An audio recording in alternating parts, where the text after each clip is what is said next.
Muchas gracias, compañera Presidente, compañeros asambleístas, gracias por permitirnos, los hermanos de los pueblos indígenas y montubios que hoy hacen presencia acá en esta comisión. Quisiera, para comenzar, señora Presidenta, pedirle que por favor nos permita hacer una presentación en diapositivas y luego, en el marco de mi intervención, voy a presentar un video del director del INEC, donde a confesión de partes, relevo de pruebas. Pues, ¿podría ampliarlo, por favor?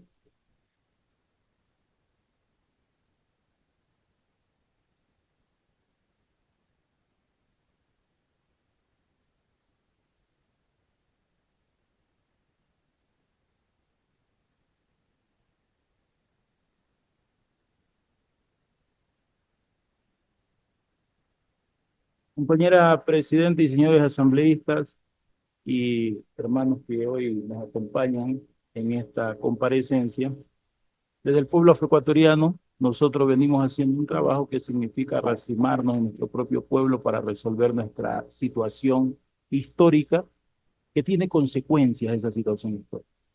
Y hoy vemos que la realidad del pueblo afroecuatoriano responde a una causa. Y la siguiente, por favor. Por ello, queríamos el día de hoy hacer eh, la siguiente.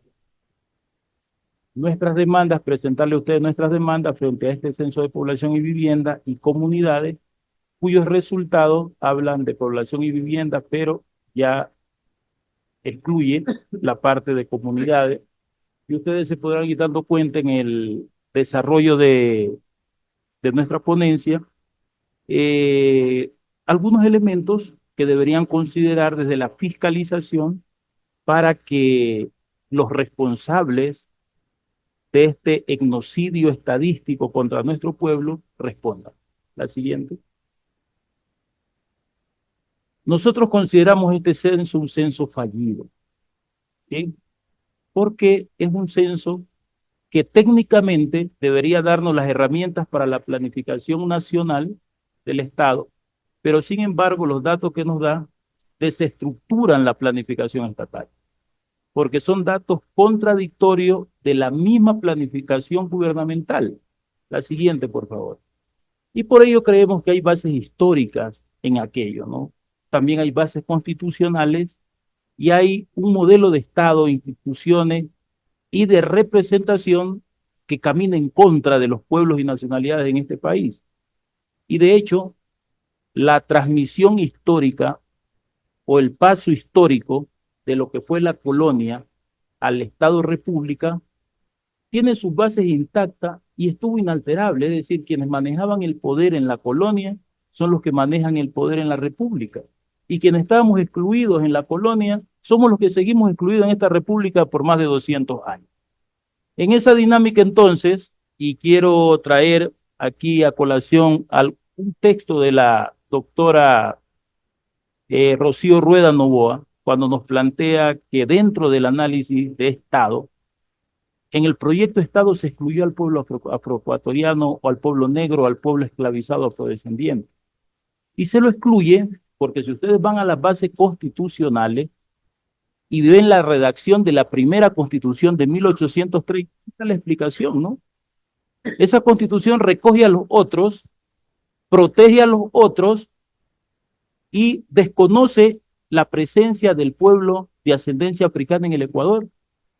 Tanto así que después de la República, el pueblo afroecuatoriano permanece por 22 años más esclavizado en esta República, no en este Estado.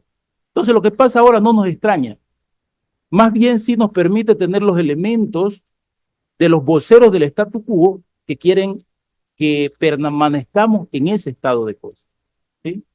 Y en ese sentido, entonces, el modelo de Estado que hoy nos representa es un modelo de Estado donde siguen los mismos de siempre gobernados, ¿no?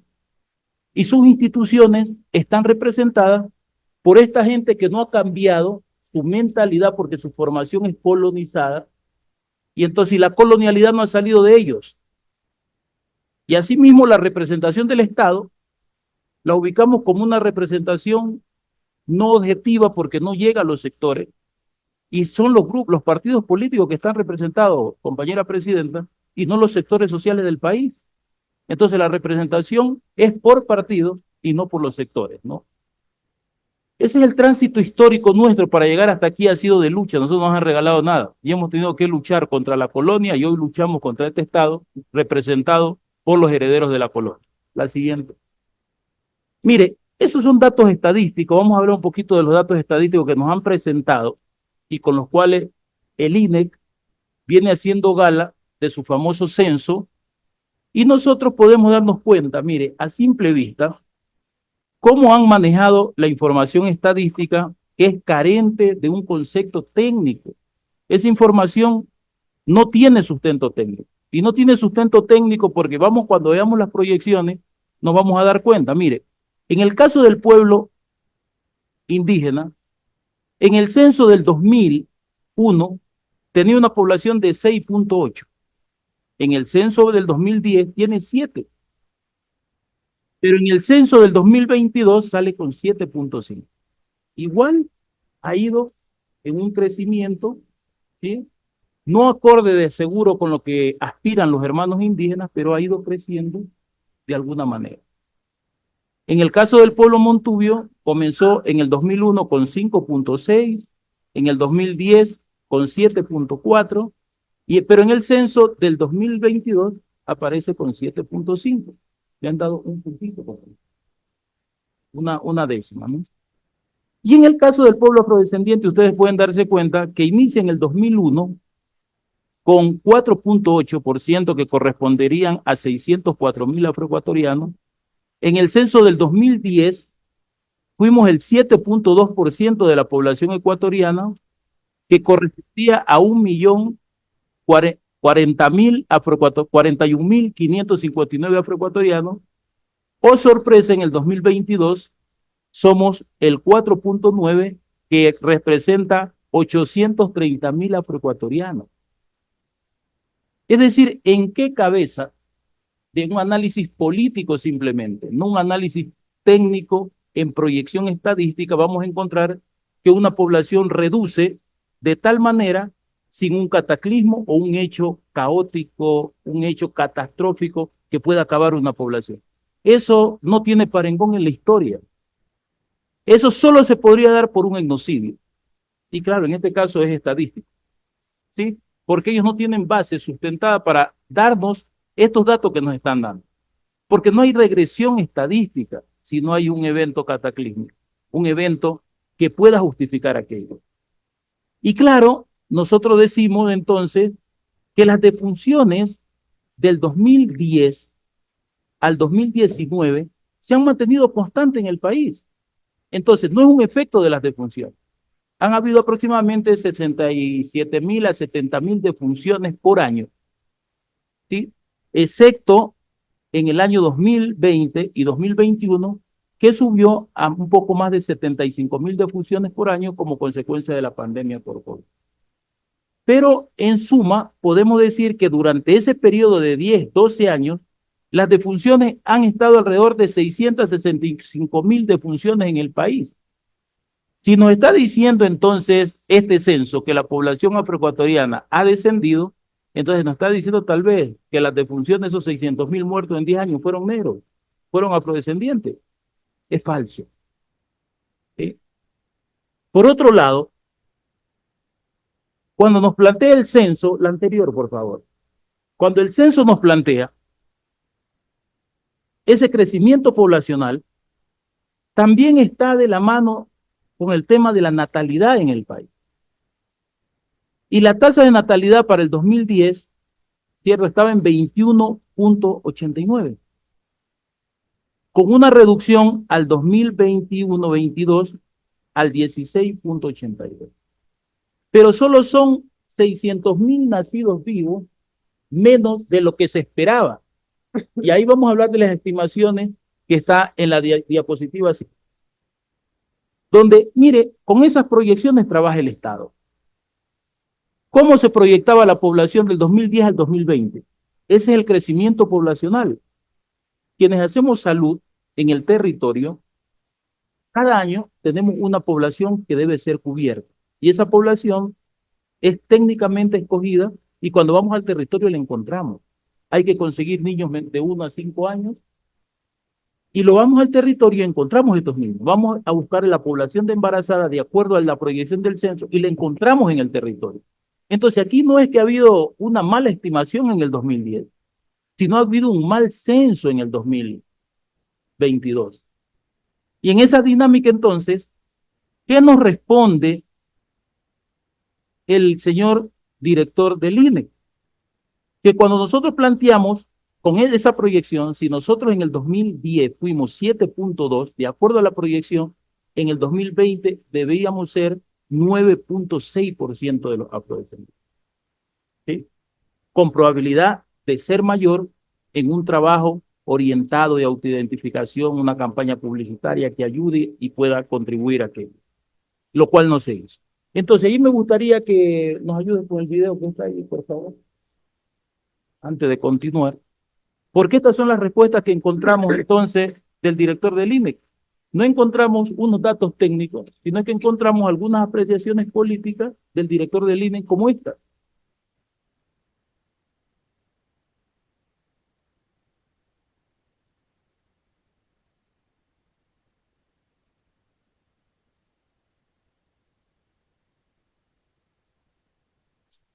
Es el censo de 2010. Es más, en el 2010 se hace el censo y también se hace la encuesta de empleo y existe una diferencia importante. Cuando uno ve esto y lo reflexiona y lo entiende mejor, es que potencialmente las bases y los colectivos afros potencialmente no están tan bien organizados como sí lo están los montubios y sí lo están los hermanos indígenas. Y lo más importante que yo dije en el lanzamiento, quizás estar debatiendo de la cifra de una reflexión en Esmeraldas, de un equipo del INEC. Llegaron a la misma vivienda, había una vivienda, puesto 4 stickers del censo de población, y la vivienda era exactamente en las mismas condiciones precarias de hace 30, 40 años.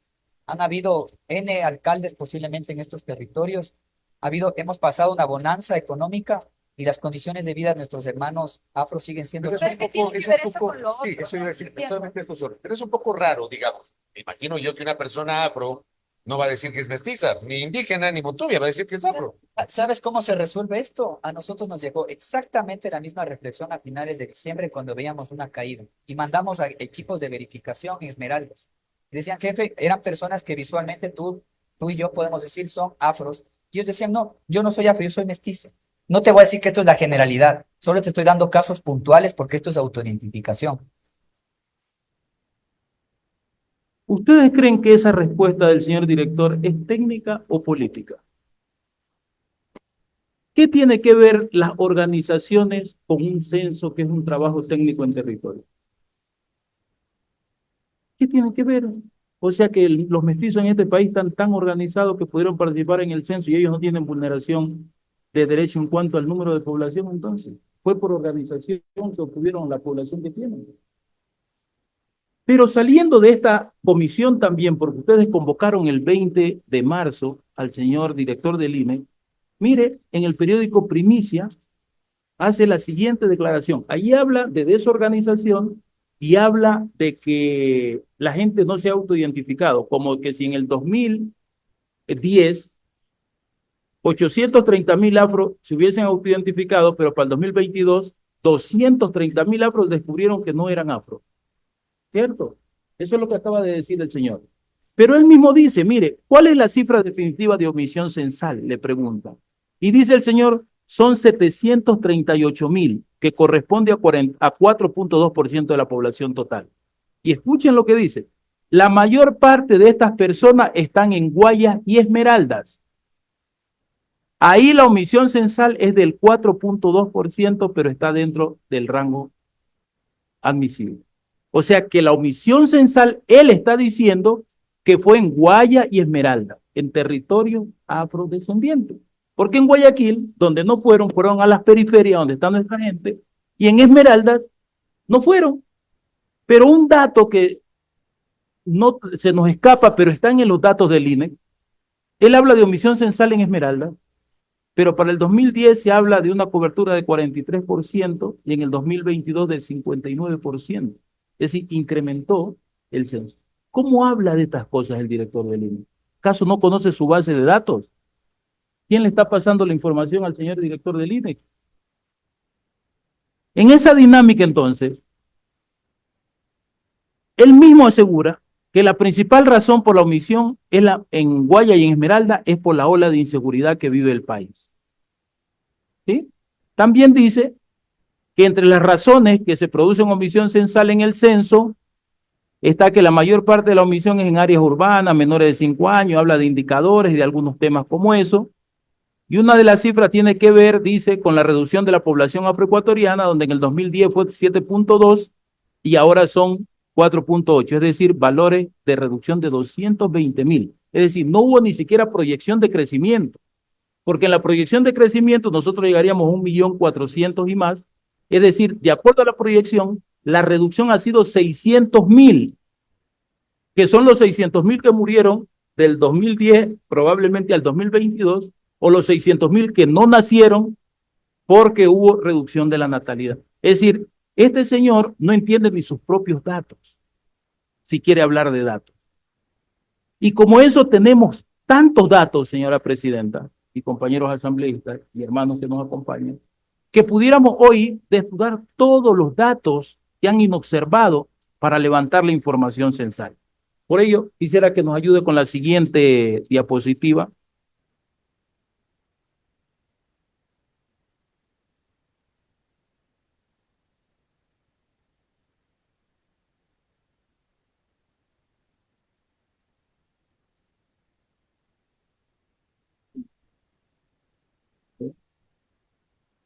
Fue del 20 de 2024 que publicó la siguiente, que publicó.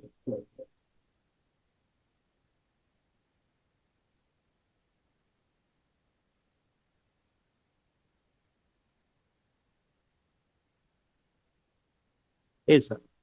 Entonces, miren, hemos identificado nosotros, ¿sí?, varias de las debilidades técnicas que tuvo el censo.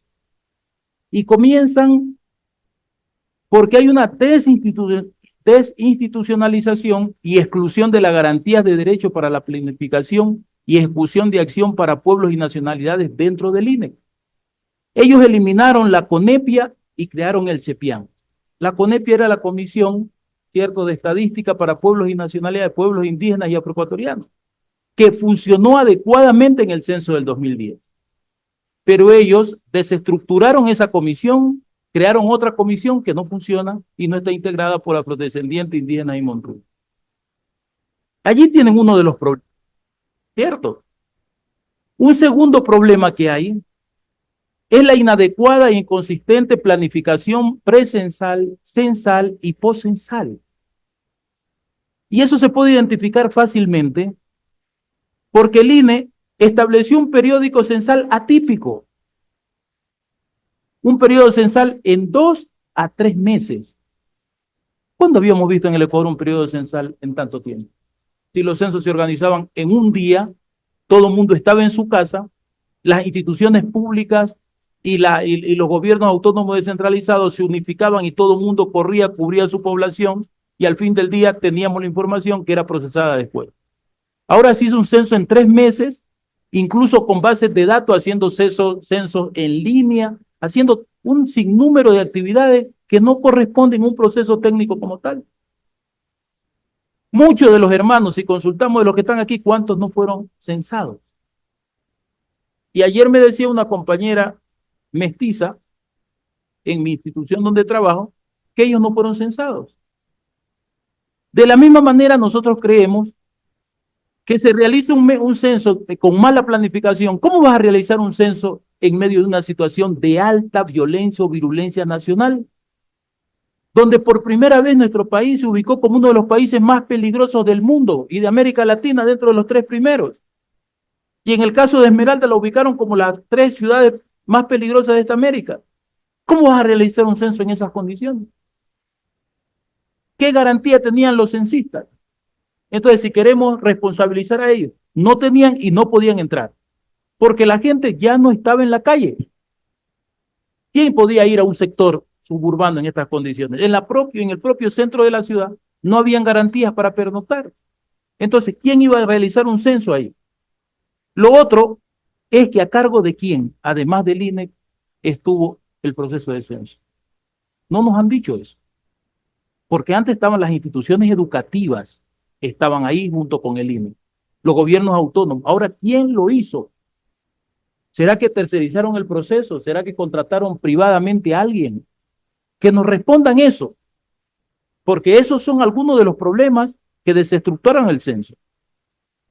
La logística, el talento humano, la capacitación para realizar un censo. Las campañas que debieron haberse hecho de comunicación para realizar el censo, no se hizo. Incluso los compañeros que participaron en parte de una campaña no les cumplieron económicamente. Entonces, esas respuestas sí nos gustaría que el INE nos diga.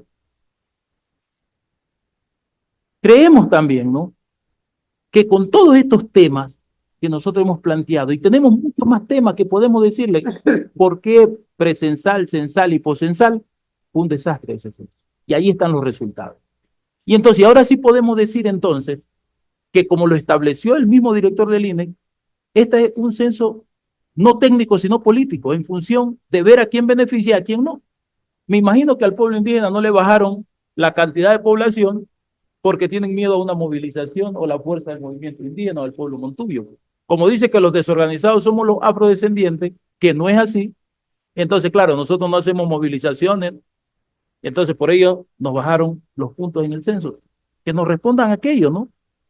Mire, nosotros hemos tenido violaciones sistemáticas de derechos en este país. Y ustedes, compañeros asambleístas, señora presidenta, sí nos gustaría, como pueblo afrodescendiente, que además, ¿cierto?, de atender el tema del censo, puedan identificar alguna de las violaciones que señalaremos en función de que al final podamos plantear acciones de reparación.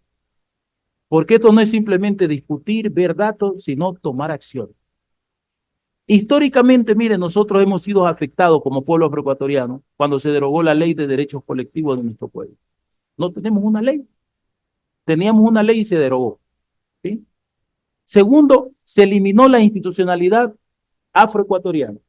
Si nosotros queremos fortalecer la salud o la educación de un país, creamos institucionalidad y fortalecemos la institucionalidad. No las eliminamos, ¿sí? En el caso nuestro se eliminó el CODAE, el Estado lo hizo, ¿sí? Cuando se integran los consejos de la igualdad, los cuales deberían sustituir estas instituciones, deberían haberse integrado un consejo de la igualdad para el pueblo montubio, para el pueblo afro y para el pueblo indígena. Se integró un solo consejo de la igualdad para los tres pueblos, ¿sí? Como ya dije, se eliminó la CONEPIA dentro del INEC. Eso ha venido de eliminación tras eliminación, ¿no? Existe un plan plurinacional para la eliminación de la discriminación racial y la exclusión étnica y cultural que no se lo ha implementado, compañera presidenta y compañeros asambleístas. No se ha cumplido con las acciones de implementación para los objetivos y las metas del programa de actividades del Decenio Internacional para los Afrodescendientes 2015-2024, que establecía el reconocimiento, justicia y desarrollo como eje fundamental. Y fue un compromiso del Estado ecuatoriano con Naciones Unidas. Y allí quiero traer las palabras del doctor John Antón Sánchez, un académico que menciona que las desigualdades, porque si nos vamos entonces a ver las consecuencias, vemos que los indicadores del pueblo afroecuatoriano son uno de los que tienen más amplias brechas en este país frente a la población general. Y él dice, hace más de 20 años los indicadores del pueblo afroecuatoriano siguen inalterables. Pero también lo dijo el UNFA a propósito de la última reunión que se dio en Ginebra sobre el decenio, sobre el seguimiento a los objetivos y el decenio, y dice, hace 30 años hemos planificado, dice, y hemos disminuido brechas en muchas comunidades, pero el pueblo afrodescendiente sigue con amplias brechas y ha sido uno de los más perjudicados. Entonces digo esto, señora presidenta, porque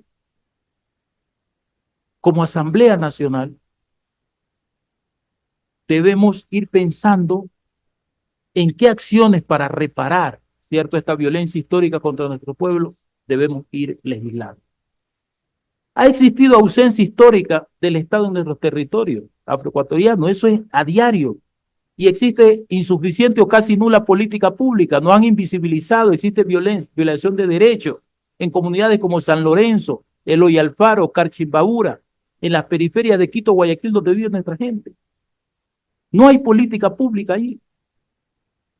O hay que ver nomás lo que pasó en San Lorenzo hace algunos años atrás, cuando no había seguridad pública y hubieron algunos eventos allí, ¿no?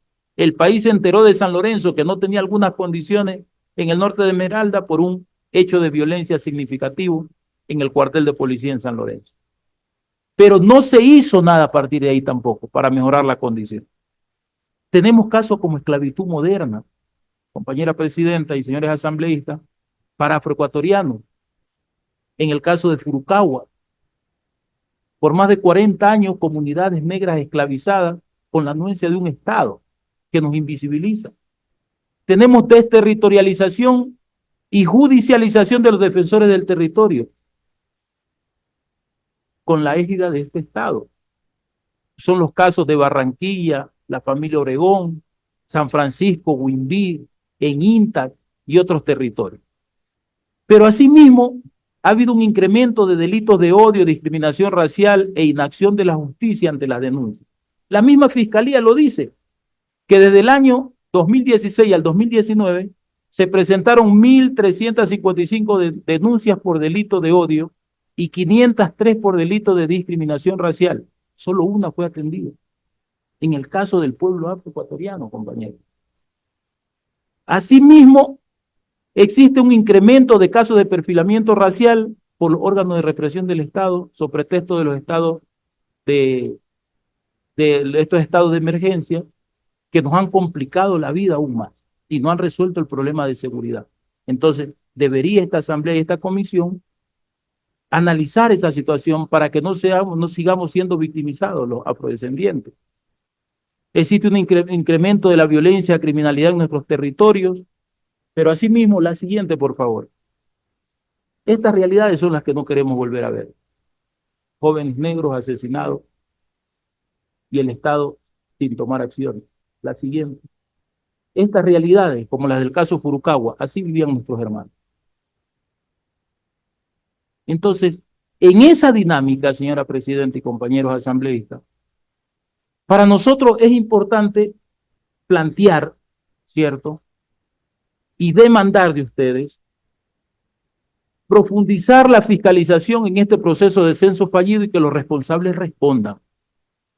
Porque no es un tema de hacer un censo con fondos públicos, violentar derechos con fondos públicos y que los responsables siguen cobrando sueldos, ¿sí?, a costa de no cumplir adecuadamente su trabajo. En el sector salud, cuando tenemos alguna desatención y tenemos errores en el ejercicio profesional, somos judicializados.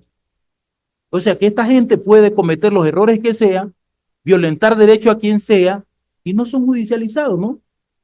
Claro, pero es que ellos siempre se equivocan a favor de la institucionalidad. Eso no es gratis. Eso responde a un statu quo que quiere invisibilizarnos y que quiere seguir generando las condiciones para seguirnos peyorizando. En esa dinámica, entonces, nosotros demandamos acciones reparadoras por este genocidio contra el pueblo afro. Pero de la misma manera, frente a todos los incumplimientos y las violaciones presentadas, nosotros planteamos que existe una reparación histórica integral para el pueblo afroecuatoriano, víctima de este Estado racista y excluyente por violación histórica de nuestros derechos. Y esa reparación nosotros planteamos que esta comisión debe asumir, compañera presidenta, la propuesta de ley para reparaciones del pueblo afroecuatoriano como víctima de la esclavitud y el negocio triangular. Entonces, si esta comisión asume ese compromiso con quienes venimos laborando, quienes venimos gestando, venimos defendiendo los derechos, que vincula el derecho de todos, creo que se dará un resultado y una respuesta a las demandas que nosotros venimos haciendo. Porque este Estado hay que darle la vuelta, compañera presidenta. No es posible que los que 200 años nos han venido oprimiendo lo sigan haciendo. y decirle que la Constitución del Ecuador sigue siendo tan injusta como nosotros, que solamente en 20 constituciones y en 200 años, 3 veces habla del pueblo afroecuatoriano, que fue en la Constitución de 1852, cuando declararon la manumisión para los esclavizados, y luego en las 2 últimas constituciones donde nos reconocen como pueblo. Y en la última constitución se nos asigna algunos derechos importantes, y uno de ellos tiene que ver, ¿cierto?, con reparaciones. Entonces creo que está la vía y los elementos para que esta comisión pueda asumir nuestras demandas, compañera presidenta, compañeros asambleístas. Muchas gracias.